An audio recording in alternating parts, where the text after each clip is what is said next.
Hi friends, welcome to our channel. நான் உங்கள் பாரதி. இன்றைக்கி இந்த வீடியோவில் என்ன பார்க்க போகிறோம் அப்படின்னு பார்த்தீங்கன்னா, ஒரு சூப்பரான ரெசிபி தாங்க பார்க்க போகிறோம். வெயில் காலம் ஆரம்பிச்சிருச்சு. பசங்களுக்கும் லீவ் விட்டுருவாங்க. ஜில்லுன்னு எதாவது செஞ்சு தாங்க அப்படின்னு சொல்லிட்டு கண்டிப்பாக கேட்பாங்கங்க.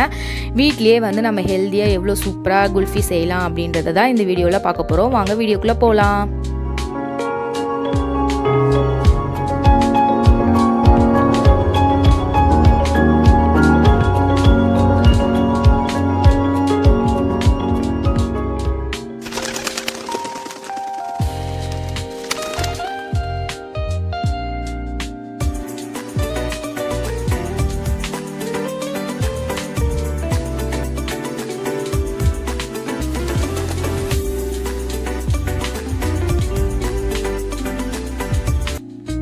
குல்ஃபி செய்கிறதுக்கு ஃபஸ்ட்டு ஒரு அடிகனமான பாத்திரத்தை வச்சுக்கோங்க. அடிகனமான பாத்திரம் எடுத்துகிட்டு 1 லிட்டர் பால் எடுத்துருக்கேங்க. இந்த பாலை நம்ம நம்ம திக்காக காய்ச்சி எடுத்துக்க போகிறோம்.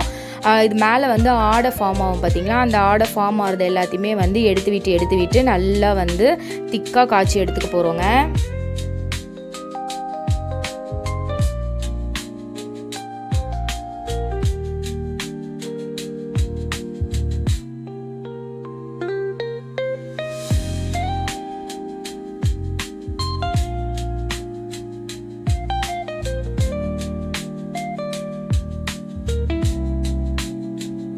பால் நல்லா கொதிக்க ஆரம்பிச்சிருச்சுங்க. இப்போ பக்கத்துலேயே இருந்து நம்ம கிளறி விட்டுட்டே இருக்கணும். இதை அடி பிடிக்காத அளவுக்கு நல்லா கலந்து விட்டுட்டே இருக்கணும். திக்காகணும், நல்லா திக்காகணுங்க. சைட்லலாம் ஆடை ஃபார்ம் ஆக ஆரம்பிச்சிருச்சு. அது எல்லாத்தையுமே ஒவ்வொரு லேயராக எடுத்து விட்டு நல்லா திக்காக கிளறிக்கிட்டே இருங்கங்க. பொங்கி கீழே வடியும். அதனால் அடுப்பில் விட்டு வெளியே எங்கேயும் போகாதீங்க. பக்கத்துலேயே இருங்க. பக்கத்துலேயே இருந்து கிளறி விட்டுட்டே இருக்கணும்.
பால் நல்லா திக்காக ஆரம்பிச்சிருச்சுங்க. இங்கே பாருங்கள், அந்த கரண்டியை எடுத்து பார்த்தாலே தெரியும் எந்த அளவுக்கு திக்காக ஒரு லேயர் அதில் ஒட்டியிருக்கு அப்படின்னு சொல்லிட்டு. இந்த அளவுக்கு பால் நல்லா திக்காக காய்க்கணுங்க.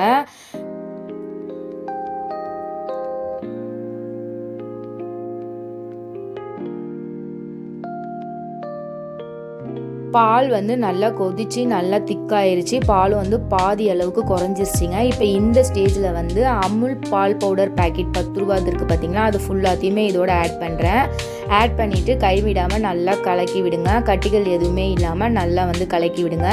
பால் பவுடர் சேர்க்கும் போது பார்த்திங்கன்னா இன்னும் கொஞ்சம் நல்லா திக்கான ஒரு லேயர் நம்மளுக்கு கிடைக்கும். அதனால தான் இதை ஒரு 5 நிமிஷம் கைவிடாமல் நல்லா சிம்மில் வச்சு கலந்து விட்டுட்டே இருங்க.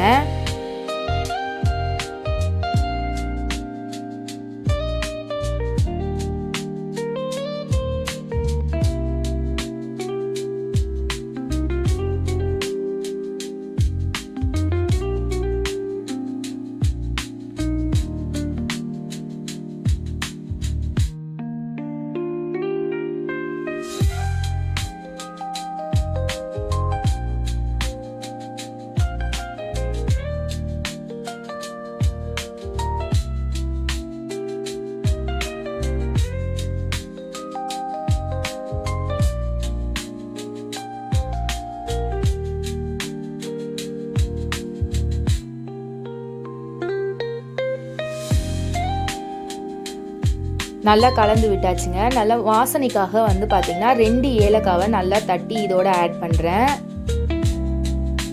பாதாம் ஒரு 10 பாதாமை வந்து பொடி பொடியாக கட் பண்ணி இதோட ஆட் பண்ணுறேங்க. ஆட் பண்ணி நல்லா கலந்து விடுங்க. அப்போ தான் நம்ம குல்ஃபி சாப்பிடும்போது கொஞ்சம் கொஞ்சமாக வந்து அந்த பாதாம் வந்து கடிப்படும் போது நல்லா டேஸ்ட்டாக இருக்கும். அதுக்காக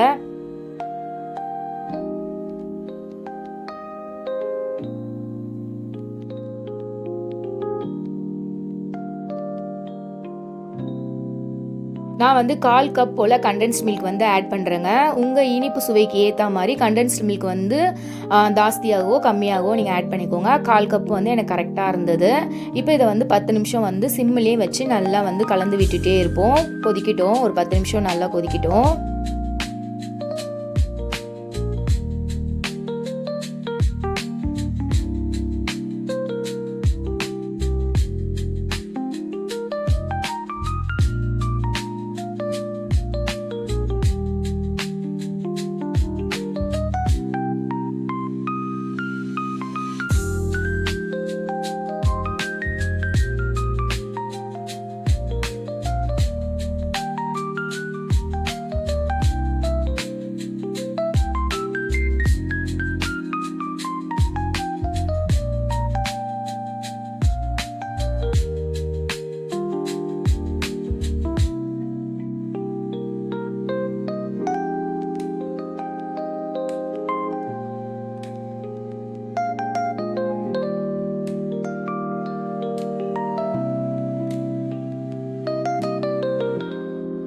ஏன்னா வந்து கண்டென்ஸ்ட் மில்க் ஊற்றின உடனே வந்து பார்த்திங்கன்னா பால் நீத்து போகிற மாதிரி இருக்கும். அதனால் அதாவது கொஞ்சம் தண்ணி ஆகிற மாதிரி இருக்கும். அதனால் வந்து சிம்மிலே வச்சு கொஞ்சம் நேரம் வந்து நம்ம கலரி விட்டுட்டே இருந்தோம்னா இன்னும் கொஞ்சம் நல்லா திக்காக ஆரம்பிச்சிருங்க. இப்போ வந்து நல்லா கொதிச்சிருச்சு. இப்போ வந்து ஸ்டவ்வை ஆஃப் பண்ணிடலாம். ஆஃப் பண்ணிவிட்டு நல்லா ஆற வச்சிடலாங்க. இப்போ வந்து பார்த்திங்கன்னா சூப்பராக ஆறிடுச்சு நம்ம குல்ஃபி மில்க்கு.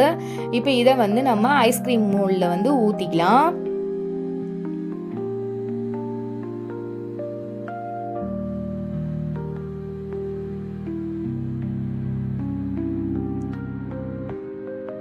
வீட்டில் வந்து பார்த்திங்கன்னா குழந்தைங்களுக்கு பிடிச்ச ஐட்டமாக அவங்க கேட்குற ஐட்டமாக நம்ம செஞ்சு கொடுத்துட்டு இருந்தோம்னா கிச்சனை விட்டு நகரவே மாட்டாங்கங்க. நம்ம கைக்குள்ளேயும் கால்குள்ளேயுமே வந்துகிட்டே இருப்பாங்க. பாதாம் கட் பண்ணும் போதும் மித்துக்குட்டி வந்து பக்கத்தில் வந்துட்டு அம்மா நான் பாதாம் கட் பண்ணி தரேன் கொடுங்க அப்படின்னு சொல்லிட்டு அவரே வாங்கிட்டு போய் கொஞ்சம் கொஞ்சம் கட் பண்ணி கொடுத்தாங்க.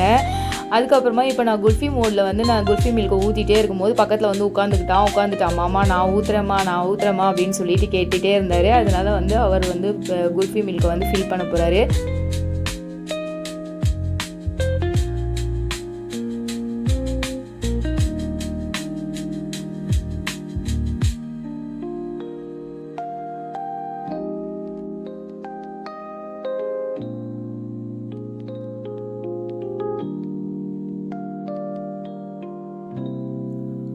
ஒவ்வொரு மோல்டுலையுமே வந்து அந்த குல்ஃபி மில்கால் வந்து ஃபில் பண்ணிட்டோம். இப்போ இதை வந்து நம்ம க்ளோஸ் பண்ணிடலாம்.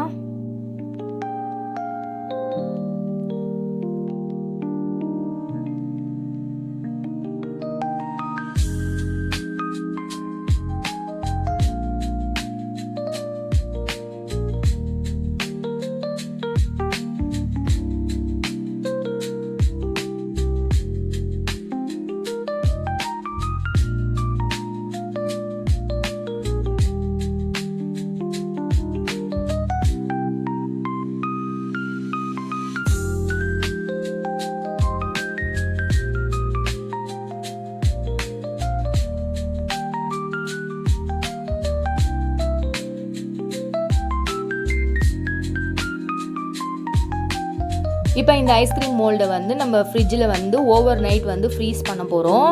நெக்ஸ்ட் டே வந்து நம்ம ஓப்பன் பண்ணி பார்க்கலாம். நெக்ஸ்ட் டே ஆகிடுச்சுங்க. இப்போ இதை வந்து நீங்கள் ஓப்பன் பண்ணுறதுக்கு முன்னாடி ஒரு 5 மினிட்ஸ் வந்து ரெஸ்ட் டைம் கொடுங்க. வெளியே வச்சு ரெஸ்ட் டைம் கொடுத்துட்டு அதுக்கப்புறமா நீங்கள் எடுத்திங்கன்னா நம்மளுடைய சூப்பரான மலாய் குல்பி வந்து ரெடி ஆகிடுங்க. அவ்வளோ டேஸ்ட்டாக இருந்தது. இங்கே பாருங்கள் எந்த அளவுக்கு சூப்பராக வந்திருக்குன்னு சொல்லிட்டு அந்த முந்திரி பருப்பு அந்த மலாயெலாம் வந்து அது மேலே லேயராக எவ்வளோ அழகாக தெரியுதுன்னு பாருங்கள். டேஸ்ட்டுமே அவ்வளோ அட்டகாசமாக இருந்தது. கண்டிப்பாக வந்து நீங்கள் ட்ரை பண்ணுங்கள். உங்கள் குழந்தைங்களுக்கு கண்டிப்பாக பிடிக்கும். அந்த வெயில் டைமில் வந்து நீங்கள் குழந்தைங்க ஐஸ்கிரீம் கேட்குறாங்க, நீங்கள் வெளியே போய் வாங்கி கொடுக்காம நீங்கள் கொஞ்சம் டைம் ஸ்பெண்ட் பண்ணிங்கன்னா போதும். குழந்தைங்களுக்கும் சரி ஃபேமிலியில் உள்ள எல்லாருமே வந்து ஒரு சூப்பரான குல்ஃபி சாப்பிட்ட மாதிரி இருக்கும். கண்டிப்பாக இதை ட்ரை பண்ணுங்கள். ட்ரை பண்ணிவிட்டு எப்படி இருந்தது அப்படின்னு சொல்லிட்டு எனக்கு மறக்காமல் கமெண்ட் பண்ணுங்கள். இந்த வீடியோ உங்களுக்கு பிடிச்சிருந்ததுன்னா லைக் பண்ணுங்கள், ஷேர் பண்ணுங்கள். நம்ம சேனலை நீங்கள் இன்னும் சப்ஸ்கிரைப் பண்ணலைன்னா மறக்காமல் சப்ஸ்கிரைப் பண்ணிடுங்க. இன்னொரு சூப்பரான வீடியோவில் நான் உங்களை வந்து சந்திக்கிறேன். பாய்.